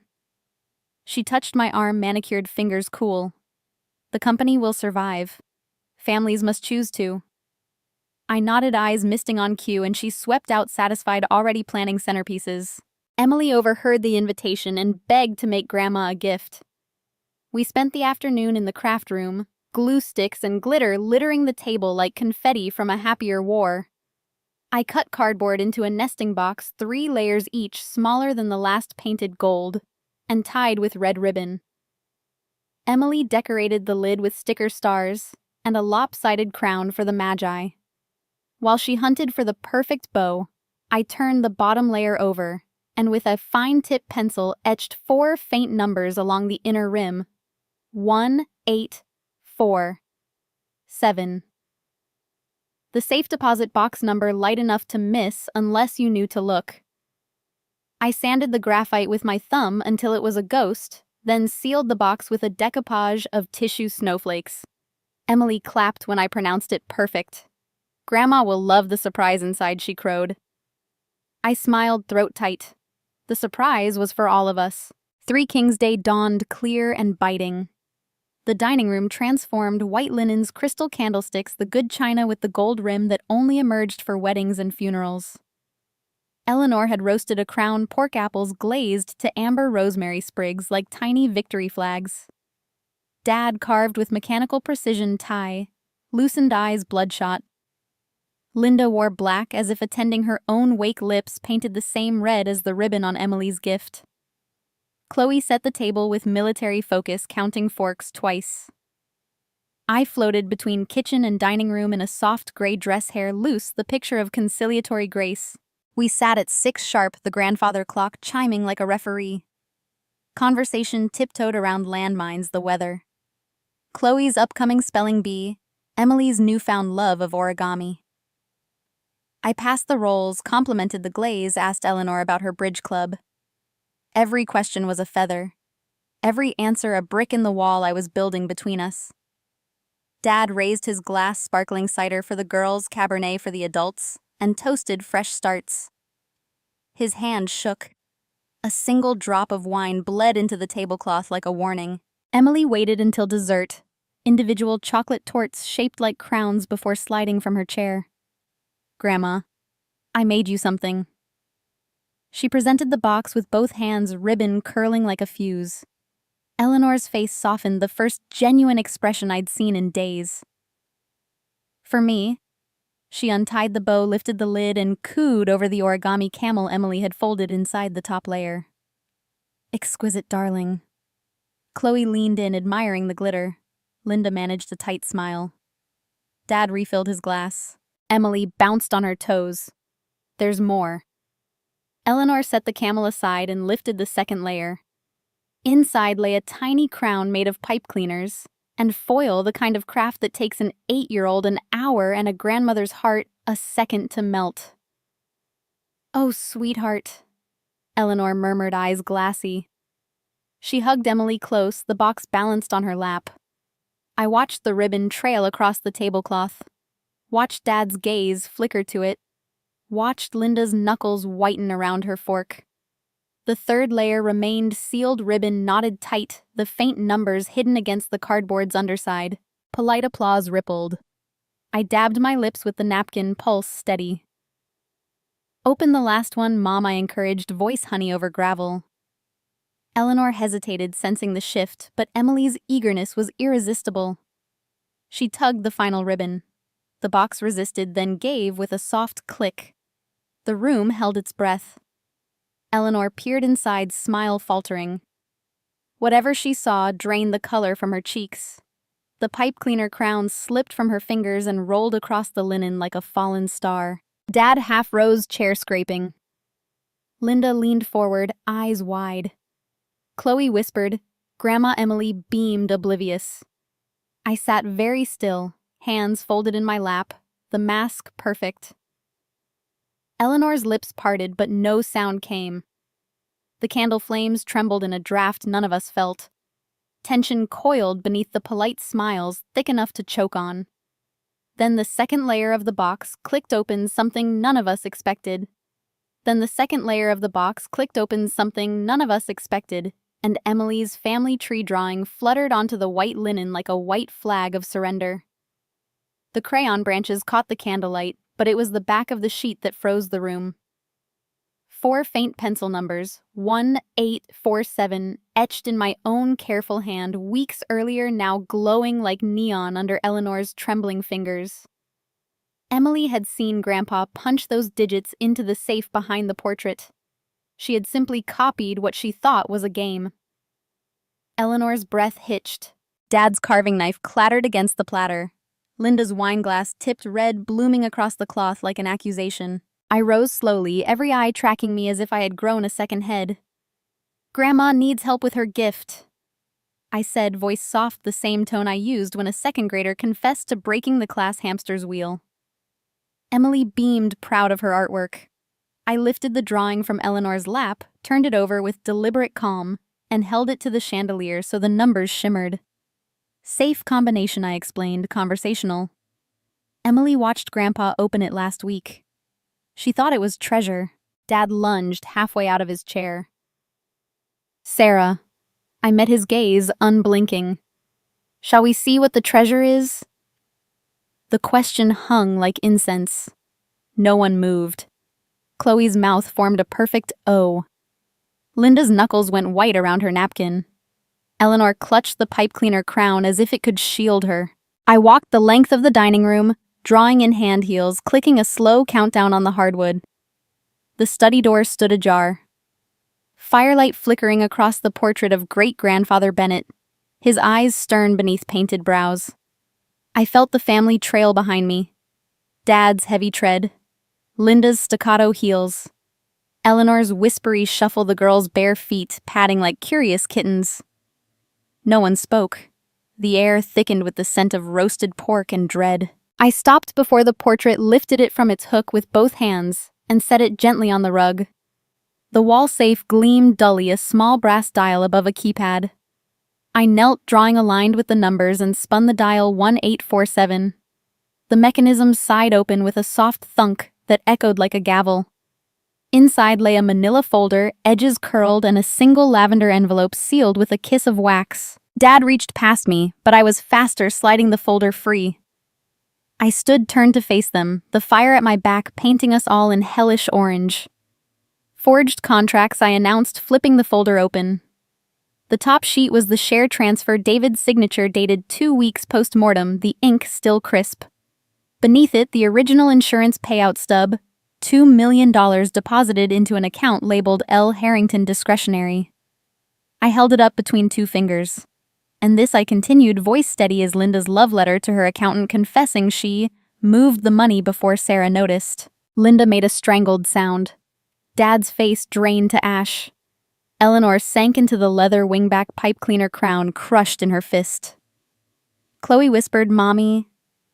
Emily tugged my sleeve. "Did I do good?" I smoothed her hair. "You did perfect, sweetheart." I laid the documents on the desk, like evidence in a courtroom. The confession letter was handwritten. Linda's looping scrawl, unmistakable. David's death was convenient, but the payout had to vanish before the widow woke up. Wire it to the Caymans, then we're free. Signed with a heart dotted in red ink. I tapped the heart. Poetic. Linda lunged for the letter. I stepped aside. She stumbled into Dad's arms. He held her up, but his eyes never left the page. "You told me it was a loan," he rasped. Linda's mascara ran in black rivers. It was supposed to be temporary. The word cracked like a whip. I folded my arms, the drawing still in one hand. Temporary forgery.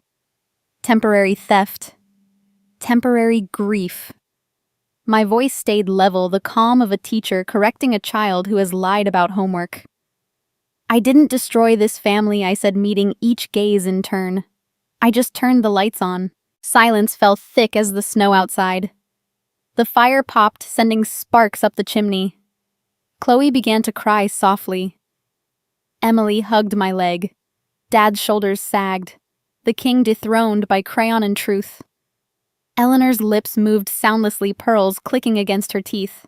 Mom whispered Sarah, "What have you done?" And I smiled, only what you taught me. My smile lingered in the firelit study like a photograph frozen mid-flash, and the silence that followed stretched so taut I could almost hear the snowflakes landing outside. Eleanor's whisper hung in the air unanswered for a heartbeat, until Dad's knees buckled and he caught the edge of the desk to keep from falling. The confession letter fluttered from Linda's fingers and settled on the Persian rug like a dead leaf. Emily, sensing the shift, pressed closer to my side. Chloe began to cry in earnest, a thin, bewildered sound that cut straight through the adult wreckage. I knelt to Emily's level, smoothing her curls. "Go find your coloring book, sweetheart. Mommy needs to talk to the grown-ups." She obeyed without question, skipping out as if the world hadn't just cracked open. Chloe followed, sniffling, and the door clicked shut behind them, leaving the four of us in a tableau of ruin. I stood again, documents still in hand, and watched the dominoes I had nudged days ago finally topple. The first tremor came before dawn the next morning. My phone buzzed on the nightstand with a news alert. Bennett Family Enterprises. Rocked by fraud allegations. I sat up in the dark, heart racing, and opened the article. A local business blog had received an anonymous packet scans of the forged contracts, the love letter confession, the insurance stub. By the time I'd brewed coffee, the story had metastasized across every financial feed. Reporters camped at the gates, their camera lights strobing through the curtains like paparazzi lightning. Dad's phone began its death rattle at 6:30. The board had convened an emergency vote and suspended him pending investigation. His name vanished from the company website before the sun cleared the trees. Stock opened at 9 and plunged like a stone in deep water. I watched the ticker on the kitchen television while Emily ate cereal, oblivious. Shares that had hovered at $42 the day before cratered to 19 by noon, then 14, then single digits. The crawl read, "Trading halted in red." Dad stood in the doorway in his robe, unshaven eyes hollow. "They've frozen my accounts," he said, voice gravel. "Everything." I poured him coffee he didn't drink and said nothing. The silence between us had weight now measurable in lost millions. Linda's fall was swifter and more public. Detectives arrived at 10 with a warrant, polite but firm. They took her laptop, her phone, the designer handbag where she kept a second burner. She stood on the porch in yoga pants and yesterday's mascara, screaming about harassment while cameras rolled. "This is a witch hunt!" she shrieked, but the lead detective simply read the charges: wire fraud, forgery, conspiracy. Handcuffs glinted in the winter sun as they led her to the unmarked sedan. Chloe watched from the window face pressed to the glass, and I pulled the curtains closed before the tears started. Eleanor took the news in the parlor, seated on the brocade sofa that had hosted generations of holiday photos. I brought her tea. She stared through it as if it were air. When the anchor on the noon broadcast announced Linda's arrest, Eleanor's cup slipped from her fingers and shattered on the hardwood. Porcelain shards skittered like ice. She folded forward, a sound escaping that was half sob, half animal keen. I knelt, gathering the pieces, but she waved me away. "Leave them," she whispered. "Everything's broken." Her collapse was quiet, almost dignified. She simply curled into herself, pearls cutting red crescents into her palm, where she clutched them too tight. By evening, the media storm had become a hurricane. Satellite trucks lined the street. Drones buzzed overhead like angry hornets. A reporter cornered Dad on the driveway, shouting questions about embezzlement and cover-ups. He raised a hand to shield his face and stumbled back inside. The board issued a statement, full cooperation with authorities. Leadership transition underway. Translation. Dad was radioactive. His portrait still hung in the corporate lobby, but someone had already ordered the nameplate removed. I moved through the chaos like a ghost in my own life. I answered the door for no one cooked macaroni for the girls, fielded calls from lawyers with calm deflections. Emily asked why Grandma wouldn't eat. Chloe asked if her mom was coming home tonight. I gave them the same gentle lies teachers perfect over years. Everything will be okay soon. Inside, I cataloged each blow, the stock ticker frozen at $4, and changed the voicemail from the DA confirming Linda's arraignment, the email from the board formally stripping Dad of all titles. Karma, precise and merciless, tallied the score. Night fell hard. Reporters' lights swept the windows like searchlights. Eleanor lay on the chaise in the conservatory, a throw blanket tucked under her chin, eyes open but unseeing. Dad paced the study, whiskey glass empty, muttering about lawsuits and legacy. I stood in the doorway and watched him unravel thread by thread. "We can still fix this," he said, not to me, but to the portrait on the wall. "Spin it as a rogue employee." I almost laughed. The rogue employee was his daughter, and the spin was already spinning out of control. I slipped upstairs to check on the girls. Emily slept curled around her giraffe. Chloe clutched her mother's silk scarf like a lifeline. I kissed their foreheads and felt the weight of what I had wrought settle on my shoulders, not guilt, but gravity. The house groaned under it, old beams protesting the strain. Downstairs, a glass shattered Dad, I assumed, or Eleanor finally giving in to the grief. I did not go to them. Some falls must be felt in full. Later, when the reporters thinned and the snow began again, I stood at the window and watched the world remake itself in real time. The empire David had helped build, the one my family had guarded with lies and locks, crumbled in a single day. Stock worthless reputations, shredded freedom traded for orange jumpsuits. I pressed my palm to the cold glass and felt the vibration of distant headlines. The villains had their reckoning swift and public, and I had been the quiet hand that pushed the first stone. But I didn't know the truth had one more card to play. My smile lingered in the firelit study like a photograph frozen mid-flash, and the silence that followed stretched so taut I could almost hear the snowflakes landing outside. Eleanor's whisper hung in the air unanswered for a heartbeat, until Dad's knees buckled and he caught the edge of the desk to keep from falling. The confession letter fluttered from Linda's fingers and settled on the Persian rug like a dead leaf. Emily, sensing the shift, pressed closer to my side. Chloe began to cry in earnest, a thin, bewildered sound that cut straight through the adult wreckage. I knelt to Emily's level, smoothing her curls. "Go find your coloring book, sweetheart. Mommy needs to talk to the grown-ups." She obeyed without questions, skipping out as if the world hadn't just cracked open. Chloe followed, sniffling, and the door clicked shut behind them, leaving the four of us in a tableau of ruin. I stood again, documents still in hand, and watched the dominoes I had nudged days ago finally topple. The first tremor came before dawn the next morning. My phone buzzed on the nightstand with a news alert. Bennett Family Enterprises rocked by fraud allegations. I sat up in the dark, heart racing, and opened the article. A local business blog had received an anonymous packet scans of the forged contracts, the love letter confession, the insurance stub. By the time I'd brewed coffee, the story had metastasized across every financial feed. Reporters camped at the gates, their camera lights strobing through the curtains like paparazzi lightning. Dad's phone began its death rattle at 6:30. The board had convened an emergency vote and suspended him pending investigation. His name vanished from the company website before the sun cleared the trees. Stock opened at 9 and plunged like a stone in deep water. I watched the ticker on the kitchen television while Emily ate cereal, oblivious. Shares that had hovered at $42 the day before cratered to 19 by noon, then 14, then single digits. The crawl read, "Trading halted in red." Dad stood in the doorway, in his robe, unshaven, eyes hollow. "They've frozen my accounts," he said, voice gravel. "Everything." I poured him coffee he didn't drink and said nothing. The silence between us had weight now measurable in lost millions. Linda's fall was swifter and more public. Detectives arrived at 10 with a warrant, polite but firm.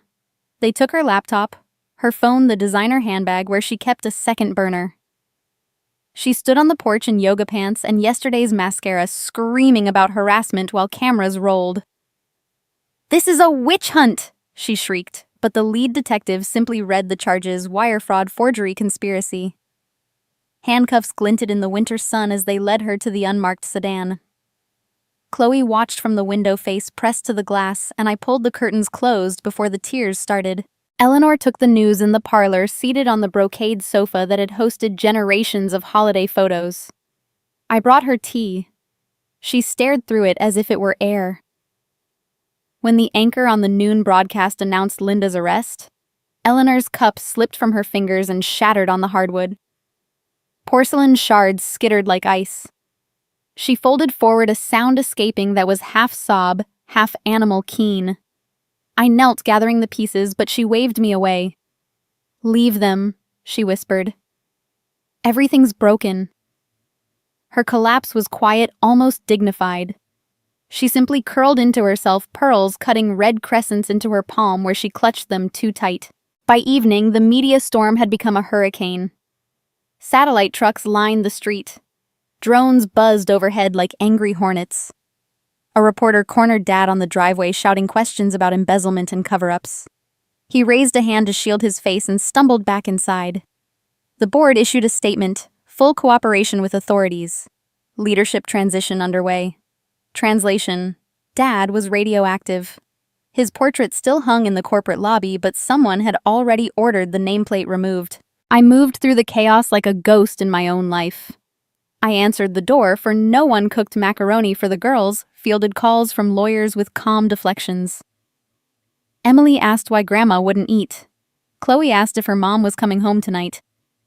I gave them the same gentle lies teachers perfect over years. Everything will be okay soon. Inside, I cataloged each blow, the stock ticker frozen at $4, and changed the voicemail from the DA confirming Linda's arraignment, the email from the board formally stripping Dad of all titles. Karma, precise and merciless, tallied the score. Night fell hard. Reporters' lights swept the windows like searchlights. Eleanor lay on the chaise in the conservatory, a throw blanket tucked under her chin, eyes open but unseeing. Dad paced the study whiskey glass, empty, muttering about lawsuits and legacy. I stood in the doorway and watched him unravel thread by thread. "We can still fix this," he said. "Not to me, but to the portrait on the wall. Spin it as a rogue employee." I almost laughed. The rogue employee was his daughter, and the spin was already spinning out of control. I slipped upstairs to check on the girls. Emily slept curled around her giraffe. Chloe clutched her mother's silk scarf like a lifeline. I kissed their foreheads and felt the weight of what I had wrought settle on my shoulders. Not guilt, but gravity. The house groaned under it, old beams protesting the strain. Downstairs, a glass shattered Dad, I assumed, or Eleanor finally giving in to the grief. I did not go to them. Some falls must be felt in full. Later, when the reporters thinned and the snow began again, I stood at the window and watched the world remake itself in real time. The empire David had helped build, the one my family had guarded with lies and locks, crumbled in a single day. Stock worthless reputations, shredded freedom traded for orange jumpsuits. I pressed my palm to the cold glass and felt the vibration of distant headlines. The villains had their reckoning, swift and public, and I had been the quiet hand that pushed the first stone. But I didn't know the truth had one more card to play. The note trembled between my fingers like a leaf caught in a draft, and I read it twice more in the fluorescent corridor before folding it small and sliding it into my pocket next to Emily's crayon X. "You were right." 3 words, shaky but deliberate, the first honest sentence Dad had ever written to me. I returned to the ICU glass where Eleanor stood vigil, her silhouette framed by blinking monitors. She turned when I entered, eyes puffy but sharp. "He's asking for you again," she said, voice brittle. I nodded, stepped past her and pulled the curtain for privacy. Dad's eyes tracked me clearer now, the left side of his mouth still drooping, but the right corner lifting in a half-smile that looked painful. A notepad lay on the tray table, pen balanced across it like a bridge. He lifted the pen with effort, knuckles swollen, and began to write in slow, deliberate strokes. I sat on the plastic chair, hands in my lap, and waited. The ventilator hissed. The heart monitor beeped a steady march. When he finished the first page, he tore it off and handed it over, then started another. I took the sheet, smoothed it on my knee, and read, "Sarah." I was wrong. The shares were never about greed. The company was bleeding millions in debt, suppliers, unpaid banks circling. David's patents were our lifeline, but the board wanted to sell to Harlan. I forged the hold to buy time, told myself it was temporary. Linda saw opportunity. I looked away. "I am sorry." "Dad," the second page followed before I could speak. "Take control. Voting proxy attached. Dissolve the fraud clear." David's name turned the assets into the scholarship fund he always wanted for kids like Emily. Restore honor. Please. A legal document was clipped beneath proxy form, notarized in the hospital notary's office, granting me full authority over his remaining shares and directorship. My name typed in bold, his signature scrawled beneath, witnessed by a nurse. I stared at the pages, the weight of them heavier than any inheritance. Revenge had cracked the facade. This was the moment it could either shatter everything or rebuild it. I looked up. Dad's eyes glistened, tears tracking into the stubble along his jaw. He wrote one more line, pressed the pad into my hand, and underlined it twice. "Forgive me." The word "forgive" sat between us like a live wire. I thought of David's video, his warning about family politics, his plea to protect Emily's spirit. I thought of Linda in a holding cell, of Eleanor's whispered plot to blame me of the crayon X that had opened the safe. Forgiveness wasn't absolution. It was choice. I folded the pages, slipped them into my pocket with the first note, and took his hand. His fingers were cold, paper thin, but they squeezed back with surprising strength. "I'll do it," I said quietly. For David. For Emily. For the company he believed in. His shoulders sagged with relief, the monitor's rhythm steadying. Eleanor hovered outside the curtain, listening. I met her gaze through the gap. "We'll talk later," I told her. She nodded, uncertain pearls clicking as she swallowed. The next hours blurred into action. I called Margaret Lowe, David's attorney, and read her the proxy aloud. She arrived within the hour, briefcase in hand, eyes bright with purpose. We drafted a press release, Bennett Family Enterprises, to establish the David Bennett Memorial Scholarship Fund, fully funded by liquidated non-essential assets, overseen by an independent board. Dad signed with a trembling hand. I countersigned as proxy. By evening, the statement hit the wires. The stock, still battered, ticked upward on the news of transparency and restitution. Eleanor sat in the waiting room while lawyers conferred, twisting a tissue into knots. When I emerged, she stood. "Is it over?" she asked. I shook my head. "It's beginning." She searched my face, looking for the daughter she had dismissed, and found someone new. I was afraid, she admitted, voice small. Afraid of losing everything. I touched her arm. "We lost the lies. That's enough for now." Dad drifted in and out, the doctors cautiously optimistic. I brought Emily to see him the next afternoon. She climbed onto the bed, careful of tubes, and placed a new drawing on his chest. A stick figure grandpa holding hands with a stick figure daddy under a rainbow. "For when you wake up all the way," she whispered. Dad's good eye crinkled. A tear slipped free. I kissed his forehead, tasting salt and antiseptic, and felt the shift inside me, revenge cooling into something fiercer, legacy. On the third morning, the ventilator was removed. Dad breathed on his own, raspy but steady. Speech therapy would come later. For now, the notepad was his voice. He wrote one final message, tore the page free, and pressed it into my palm. I unfolded it in the hallway, sunlight streaming through the window like absolution. "Thank you."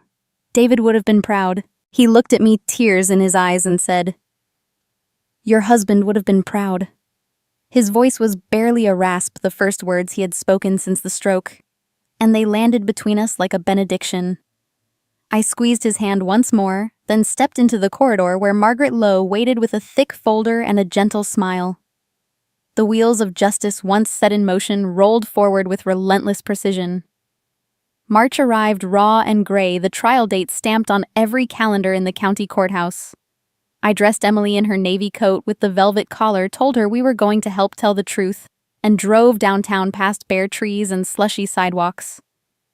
Dad was wheeled in on a gurney, still weak but lucid, flanked by attorneys in charcoal suits. Eleanor walked beside him, clutching a rosary, face carved from granite. Linda arrived in an orange jumpsuit, wrists cuffed, hair pulled back severely. Chloe stayed with a neighbor. Some truths are too heavy for 8-year-old shoulders. The courtroom smelled of lemon polish and old wood. Reporters filled the back rows, notebooks poised. I took the stand, first proxy papers in hand, and laid out the scholarship fund charter, every penny of liquidated assets funneled into education for children who had lost a parent. The prosecutor projected the forged documents on a screen, the post-mortem signature glowing like a neon accusation. I refused any personal restitution. "The money belongs to the future," I said, voice steady. "Not to me." The judge nodded, a flicker of respect in her eyes. David's name, dragged through headlines for months, emerged scrubbed clean, victim not accomplice. A collective exhale rippled through the gallery. Dad testified from a wheelchair, oxygen hissing softly. His plea deal had been negotiated in hospital corridors. Full cooperation, restitution, oversight, house arrest with electronic monitoring. He admitted the temporary hold had been desperate, not malicious, a drowning man clutching a raft. The judge accepted the deal sentence, reduced to probation and community service at the very fund he had helped create. He bowed his head when the gavel fell, tears cutting clean tracks through the stubble. Linda's trial unfolded over 3 days. Her defense painted her as a stressed executive, overworked and misled. The prosecutor countered with bank records, the love letter confession, the wire transfers to offshore accounts. The jury deliberated 97 minutes. Guilty on all counts, wire fraud, forgery, conspiracy. The sentence, 7 years, eligible for parole in 4, echoed off the paneled walls. Linda's knees buckled. Bailiffs caught her before she hit the floor. She looked at me across the aisle, eyes wild, but I met her gaze without triumph, only the hollow recognition of choices made. Outside, snow began to fall in fat, lazy flakes, the first of the season. Reporters shouted questions. I shielded Emily with my coat and kept walking. Dad was loaded into a medical van, Eleanor climbing in beside him. She reached for my hand through the open door. "Will you visit?" she asked, voice small. I nodded. "Sundays," I said. "After church." She squeezed once, then the door closed. That evening, we decorated a small tree in our own living room, just Emily and me. She hung the rainbow bracelet ornament we had made from the plastic beads now strung with silver wire. The news played muted on the television. Bennett heiress turns scandal into scholarship legacy. I turned it off. Emily sat cross-legged on the rug, stringing popcorn. "Mommy," she said, threading a kernel carefully. "Does forgiveness mean forgetting?" I knelt beside her, brushing popcorn dust from her cheek. "No, sweetheart. It means remembering without hate." She considered this, tongue between her teeth, then nodded solemnly and added another kernel to the garland. The fund launched officially the following week. Applications poured in, single parents. Foster kids dreamers with report cards clutched like golden tickets. I hired a staff, set up an office in the old carriage house behind the Victorian, and watched the first checks go out. Dad sent handwritten notes from his ankle monitor detailing board meetings he attended via Zoom. His voice stronger each time. Eleanor mailed cookies, the same recipe she had used when I was 10, now labeled with the fund's logo. Linda's appeals began almost immediately, but the evidence was ironclad. Chloe visited on weekends, quieter now, carrying drawings of her mother behind glass. I let her help stuff envelopes, taught her how to address them in careful cursive. Healing, I learned, is slow stitches, not magic. One Sunday in April, Dad greeted me at the door himself, cane in hand, the monitor blinking red on his ankle. He led me to the sunroom where the family tree drawing hung, framed above the fireplace, the red X now circled in gold. "Your mother insists," he said, voice gravelly, but warm. We drank tea from the good china, talked about interest rates and college tuition. Ordinary things that felt extraordinary. Eleanor joined us, pearls replaced by a simple silver chain, and for the first time in years, she asked about my lesson plans. Summer brought the first scholarship picnic blankets on the lawn, children chasing bubbles, parents wiping tears with paper napkins. Dad pushed a boy in a wheelchair across the grass, telling stories of the company's early days. I watched from the porch, Emily on my lap, and felt the past settle into something manageable, like a book closed but not forgotten. Fall returned with crimson leaves and the scent of wood smoke. The fund's endowment grew. David's patents, finally freed from litigation, generated steady royalties. I stood in the courthouse again this time to testify for a parole hearing, Linda's. I spoke of Chloe, of second chances, of the difference between justice and vengeance. The board granted early release with strict conditions. She would work in the fund's outreach program, mentoring the very children her choices had nearly harmed. On the drive home, Emily asked if Aunt Linda would live with us now. "No," I said, "but she'll visit. And we'll visit her." Emily nodded, satisfied, and turned on the radio to Christmas carols, though it was only November. I smiled at the familiar ache in my chest. Not pain, but memory, tempered and useful. But I wasn't done forgiving, not yet. His voice was barely a rasp, the first words he had spoken since the stroke, and they landed between us like a benediction. I squeezed his hand once more, then stepped into the corridor where Margaret Lowe waited with a thick folder and a gentle smile. The wheels of justice, once set in motion, rolled forward with relentless precision. March arrived, raw and gray, the trial date stamped on every calendar in the county courthouse. I dressed Emily in her navy coat with the velvet collar, told her we were going to help tell the truth, and drove downtown past bare trees and slushy sidewalks. Dad was wheeled in on a gurney, still weak but lucid, flanked by attorneys in charcoal suits. Eleanor walked beside him, clutching a rosary, face carved from granite. Linda arrived in an orange jumpsuit, wrists cuffed, hair pulled back severely. Chloe stayed with a neighbor. Some truths are too heavy for 8-year-old shoulders. The courtroom smelled of lemon polish and old wood. Reporters filled the back rows, notebooks poised. I took the stand, first proxy papers in hand, and laid out the scholarship fund charter, every penny of liquidated assets funneled into education for children who had lost a parent. The prosecutor projected the forged documents on a screen, the post-mortem signature glowing like a neon accusation. I refused any personal restitution. "The money belongs to the future," I said, voice steady. "Not to me." The judge nodded, a flicker of respect in her eyes. David's name, dragged through headlines for months, emerged, scrubbed clean, victim, not accomplice. A collective exhale rippled through the gallery. Dad testified from a wheelchair, oxygen hissing softly. His plea deal had been negotiated in hospital corridors, full cooperation. Restitution, oversight, house arrest with electronic monitoring. He admitted the temporary hold had been desperate, not malicious, a drowning man clutching a raft. The judge accepted the deal sentence, reduced to probation and community service at the very fund he had helped create. He bowed his head when the gavel fell, tears cutting clean tracks through the stubble. Linda's trial unfolded over 3 days. Her defense painted her as a stressed executive, overworked, and misled. The prosecutor countered with bank records, the love letter confession, the wire transfers to offshore accounts. The jury deliberated 97 minutes. Guilty on all counts, wire fraud, forgery, conspiracy. The sentence, 7 years eligible for parole in 4, echoed off the paneled walls. Linda's knees buckled. Bailiffs caught her before she hit the floor.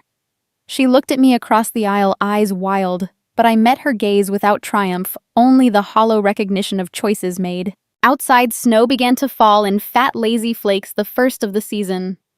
Reporters shouted questions. I shielded Emily with my coat and kept walking. Dad was loaded into a medical van, Eleanor climbing in beside him. She reached for my hand through the open door. "Will you visit?" she asked, voice small. I nodded. "Sundays," I said, "after church." She squeezed once, then the door closed.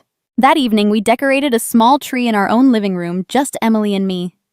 She hung the rainbow bracelet ornament we had made from the plastic beads now strung with silver wire. The news played muted on the television. Bennett heiress turns scandal into scholarship legacy. I turned it off. Emily sat cross-legged on the rug, stringing popcorn. "Mommy," she said, threading a kernel carefully. "Does forgiveness mean forgetting?" I knelt beside her, brushing popcorn dust from her cheek. "No, sweetheart. It means remembering without hate." She considered this tongue between her teeth, then nodded solemnly and added another kernel to the garland. The fund launched officially the following week. Applications poured in, single parents, foster kids, dreamers with report cards clutched like golden tickets. I hired a staff, set up an office in the old carriage house behind the Victorian, and watched the first checks go out. Dad sent handwritten notes from his ankle monitor detailing board meetings he attended via Zoom. His voice stronger each time. Eleanor mailed cookies, the same recipes she had used when I was 10, now labeled with the fund's logo. Linda's appeals began almost immediately, but the evidence was ironclad. Chloe visited on weekends, quieter now, carrying drawings of her mother behind glass. I let her help stuff envelopes, taught her how to address them in careful cursive. Healing, I learned, is slow stitches, not magic. One Sunday in April, Dad greeted me at the door himself, cane in hand, the monitor blinking red on his ankle. He led me to the sunroom where the family tree drawing hung framed above the fireplace, the red X now circled in gold. "Your mother insists," he said, voice gravelly but warm. We drank tea from the good china, talked about interest rates and college tuition. Ordinary things that felt extraordinary. Eleanor joined us, pearls replaced by a simple silver chain, and for the first time in years, she asked about my lesson plans. Summer brought the first scholarship picnic blankets on the lawn, children chasing bubbles, parents wiping tears with paper napkins. Dad pushed a boy in a wheelchair across the grass, telling stories of the company's early days. I watched from the porch, Emily on my lap, and felt the past settle into something manageable, like a book closed, but not forgotten. Fall returned with crimson leaves and the scent of wood smoke. The fund's endowment grew. David's patents, finally freed from litigation, generated steady royalties. I stood in the courthouse again this time to testify for a parole hearing, Linda's. I spoke of Chloe, of second chances, of the difference between justice and vengeance. The board granted early release with strict conditions. She would work in the fund's outreach program, mentoring the very children her choices had nearly harmed. On the drive home, Emily asked if Aunt Linda would live with us now. "No," I said, "but she'll visit. And we'll visit her." Emily nodded, satisfied, and turned on the radio to Christmas carols, though it was only November. I smiled at the familiar ache in my chest. Not pain, but memory, tempered and useful. But I wasn't done forgiving, not yet. The legacy settled over the months like a quilt stitched from old and new threads, warm but never quite finished. By the following November, the David Bennett Memorial Scholarship Trust had outgrown the carriage house. I broke ground on a proper women's support center downtown, a 3-story brick building with counseling rooms, a computer lab, a play area bright with murals, and a kitchen that smelled of coffee and second chances. The fund paid for every nail and light bulb. Widows, single mothers, and women starting over walked through the doors before the paint dried. I hired Linda as outreach coordinator, parole board, approved ankle monitor traded for a lanyard, and watched her greet strangers with the same smile she once reserved for gala donors. Dad volunteered Tuesdays teaching resume workshops in a cardigan instead of a suit. Eleanor baked for every open house, her lemon bars legendary among the staff. Christmas Eve arrived crisp and quiet, the kind of cold that makes porch lights glow softer. I sent invitations on heavy cream stock dinner at the center. No gifts expected, just presents. They came, Dad leaning on his cane, Eleanor, in a red wool coat. Linda in a simple green dress that hid the faint scar where the monitor had rubbed. Chloe carried a poinsettia. Emily clutched a small velvet pouch tied with ribbon. The center's common room sparkled twinkle lights strung along the beams, a tree decorated with paper cranes folded by the kids in after-school program. Tables groaned under potluck dishes. Eleanor's crown roast. Linda's garlic mashed potatoes. My own cranberry relish, tart enough to make Dad's eyes water. We ate family-style passing bowls and stories. A young mother named Rosa told how the center's emergency fund kept her lights on. Dad listened, nodding pride, softening the lines around his mouth. Linda refilled coffee. Her hands steady now. Eleanor asked about the mural in the hallway, a swirling galaxy painted by a teenage resident, and the artist Shy in an oversized sweater explained the colors represented hope. Emily tugged my sleeve throughout the meal, impatient the pouch hidden behind her back. After dessert, chocolate Yule log dusted with powdered sugar snow. Emily stood on a chair and cleared her throat with theatrical gravity. "Grandma, this is for you." She opened the pouch and poured a bracelet into Eleanor's palm, the original plastic beads cracked and faded, restrung on silver wire, with new crystal spacers that caught the light like frost. Eleanor's breath caught. She recognized the cheap rainbow immediately. "You kept them," she whispered. Emily nodded. "Mommy said everything broken can be beautiful again." Eleanor slipped the bracelet on the beads, clicking softly against her wrist bone, and pulled Emily into a hug fierce enough to lift her off the chair. Dad watched, eyes glassy, then reached for my hand across the table. "You built this," he said, voice rough. Linda raised her glass sparkling cider for her wine for the rest. To Sarah, she toasted who turned our mess into mercy. We drank the clink of glasses, a small, perfect bell. Outside, snow began to fall past the windows, silent and forgiving. Later, we gathered by the tree for carols. Residents joined voices, blending some off-key, all earnest. Chloe and Emily led Jingle Bells, shaking paper towel tube maracas. I stood between my parents, Linda on my other side, and felt the years fold into something manageable. Dad's cane tapped time. Eleanor's bracelet flashed with every gesture. When the song ended, applause rippled warm and genuine. Emily ran to hug Eleanor again, Chloe piling on, and the three of them swayed together under the lights. And just as we hugged, the voice behind us said, "I have one more gift." I turned from the embrace, Emily's curls still tickling my chin, and saw Margaret Lowe standing in the doorway to the counseling lounge, a slim silver laptop tucked under one arm and a quiet smile on her face.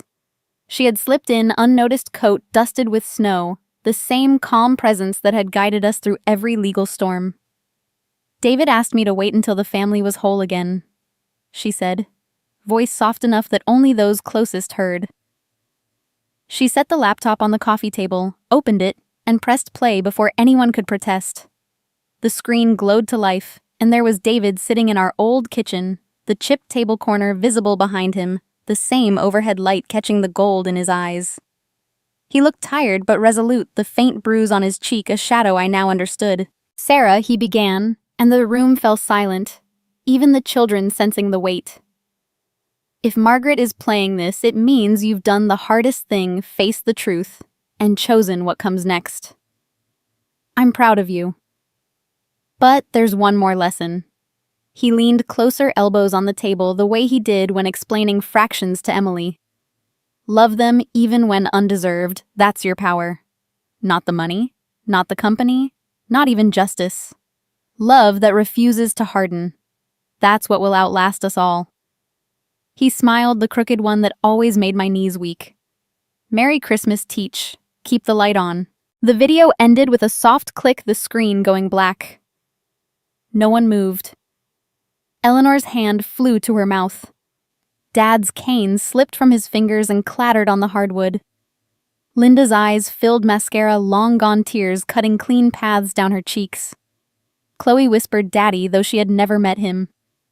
Emily looked at me confused but trusting. I knelt open the velvet pouch I had carried all evening and pulled out a single bead, clear crystal faceted to catch every spark of light. The original plastic bracelet lay coiled inside, restrung and waiting. I took Eleanor's wrist, the old beads cool against my fingers, and pinned the new crystal between the faded rainbow and a fresh silver spacer. From insult to symbol, I said quietly, clicking the clasp shut. The bracelet gleamed now, cheap plastic elevated by intention, every crack a story of mending. Eleanor turned her hand, watching the light dance. "It's beautiful," she whispered and meant it. We migrated to the tall windows overlooking the courtyard, drawn by the snow that had thickened into a gentle curtain. Dad stood on my left, cane forgotten against the wall. Eleanor on my right, bracelet flashing with every breath. Linda beside her shoulders, touching for the first time in years. Chloe and Emily pressed between us noses to the glass tracing flakes with mittened fingers. The tree lights reflected in the panes, multiplying into infinity. I slipped my arms around Dad, and Eleanor felt Linda's hand find mine and spoke into the hush. This Christmas, I finally felt peace. The snow kept falling, erasing the world's sharp edges, and for a moment we were simply people under one roof, scars and all. Dad's breathing steadied beside me. Eleanor's bracelet clicked softly as she lifted Chloe higher to see. Linda squeezed my fingers once, a silent thank you. Emily giggled when a flake stuck to the window like a star. The center's residents drifted over, drawn by the quiet tableau, and someone began Silent Night in a low alto. Voices joined, tentative then sure, filling the room with harmony that needed no rehearsal. I closed my eyes. David's words settling in my chest like warm cider. Love them even when undeserved.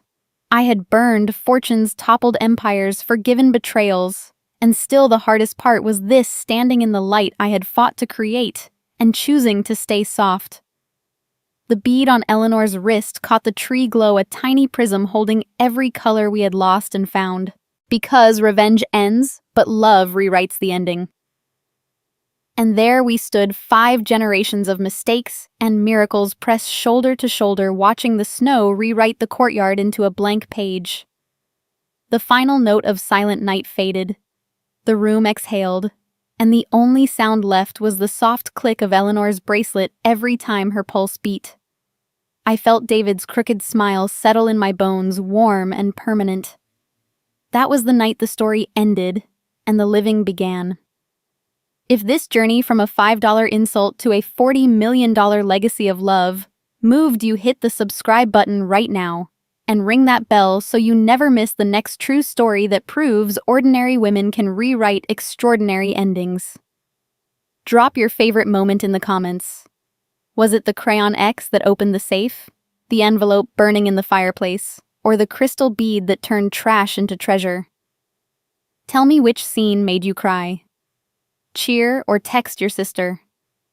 We need to talk. Your stories fuel the next one. Because revenge ends, but love rewrites the ending. See you in the next video, family. I'll save you a seat by the window.